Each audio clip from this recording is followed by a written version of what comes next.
রসমালাই কুমিল্লার ঐতিহ্যবাহী বিখ্যাত একটি খাবারের নাম হচ্ছে রসমালাই। ইতিমধ্যে হয়তো অনেকেই নাম শুনেছেন। আসসালামু আলাইকুম, আমি কুমিল্লার মেয়ে।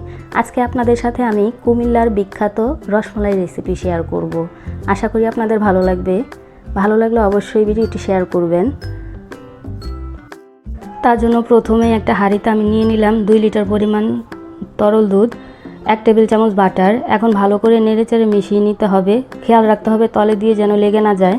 এখন বলক উঠলেই দিয়ে দিতে হবে 3 টেবিল চামচ ভিনেগার, 1/4 কাপ পানি। কিছুক্ষণ নেড়েচেড়ে আমরা ছানাটা কেটে নেব। এখন বরফ ঠান্ডা পানি দিয়ে দিতে হবে। এই মুহূর্তে ঠান্ডা পানি দিলে ছানাটা অনেক সফট হয়। আপনারা দেখলেই বুঝতে পারবেন যে ছানাটা কতটা সফট হয়েছে। আসলে যে কোনো মিষ্টি বা রসমালাই যেটাই বানান না কেন, ছানাটা হচ্ছে মেইন ফ্যাক্টর। ছানা সফট হলে মিষ্টি অবশ্যই সফট হবে, আর যে কোনো মিষ্টি রসমালাই সবটাই আপনাদের ভালো হবে। আপনারা হয়তো খেয়াল করেছেন আমি দুধের মধ্যে ভিনেগারটা একেবারে ঢেলে দেয় নাই, একটু একটু করে ঢেলেছি। এই জন্য আমার ছানা অনেক সফট হয়েছে। এখন আমি আমার মন মতো শেপ দিয়ে নিচ্ছি। আপনারা আপনাদের মন মতো শেপ দিয়ে নেবেন। এই তো আমি সবগুলা শেপ দিয়ে দিয়েছি। এখন চলে যাব সরাসরি চুলায়। প্রথমেই আমি একটা হাঁড়িতে দিয়ে দিলাম 1 কাপ চিনি, দিয়ে দিলাম 2.5 কাপ পানি। এখন নেড়েচেড়ে বলক উঠিয়ে নিব। বলক চলে আসলেই আমরা দিয়ে দেব আমাদের রসমালাইয়ের মিষ্টিগুলা। এখন অপেক্ষা করব 10 মিনিট। 10 মিনিট পর ঢাকনা খুলে একটু আলতো হাতে নেড়েচেড়ে দিব। সাবধান, এই অবস্থায় কিন্তু অনেক সফট থাকে, ভেঙে যাওয়ার সম্ভাবনা বেশি। আবারও ঢাকনা দিয়ে ঢেকে অপেক্ষা করব আরও 10 মিনিট। ফিরে আসছি 10 মিনিট পর। এই তো ফিরে এলাম 10 মিনিট পর।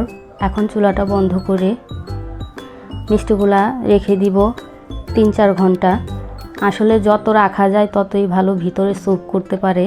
এই দেখেন 3-4 ঘন্টা পর কতটা রসালো হয়েছে, অনেক সফট হয়েছে। আপনারা চাইলে এভাবেও মিষ্টির মতো খেয়ে নিতে পারেন, কিন্তু আমি যেহেতু রসমালাই বানাবো আমি এই জন্য মিষ্টিগুলো আলাদা করে নিয়েছি। আর যে এই শিরাটা, এটাও আমরা ফেলবো না, নষ্ট করব না। এটা দিয়ে আমি এখন ক্যারামেল করে নিব।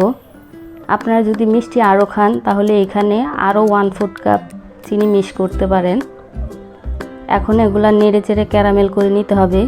বারবার নাড়তে হবে, খেয়াল রাখতে হবে সাইড দিয়ে যেন লালচে ভাব না আসে, তাহলে খেতে তিতা লাগবে।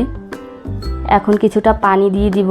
আসলে ডাইরেক্ট তরল দুধ যদি শিরার মধ্যে ঢালা হয় তাহলে দুধটা ফেটে যাওয়ার সম্ভাবনা বেশি থাকে। এই তো ঘন হয়ে গেছে। এভাবে ঘন হয়ে এলেই আমরা চুলার আঁচটা বন্ধ করে দিব। আর বন্ধ করে দিলেই আমাদের রসমালাইয়ের যেই মালাইটা, এটা রেডি। এখন এই গরম দুধের মধ্যে আমি একে একে সবগুলা মিষ্টি দিয়ে দিব। নেড়ে চেড়ে এই গরম দুধের মধ্যেই আমি রেখে দেব 3-4 ঘন্টা। আসলে এর চেয়ে বেশি রাখতে পারলে আরও ভালো। যত রাখতে পারবেন ততই মালাইটাকে রসমালাই স্যুপ করে নেবে। আসলে আমি রসমালাই বা মিষ্টি যেটাই বানাই আমি রাতের দিকে বানিয়ে রাখি, যাতে সারা রাত ভিজিয়ে রাখতে পারি, সকালবেলা সার্ভ করি। আপনারাও চেষ্টা করবেন এরকম করার জন্য। এই তো আমার মিষ্টি রেডি।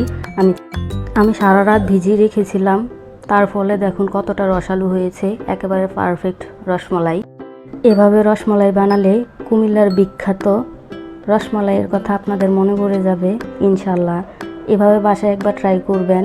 আশা করি সবার কাছে প্রশংসার পঞ্চমুখ হবেন। আমার ভিডিওটা ভালো লাগলে অবশ্যই like, comment, share and subscribe my channel. আল্লাহ হাফেজ।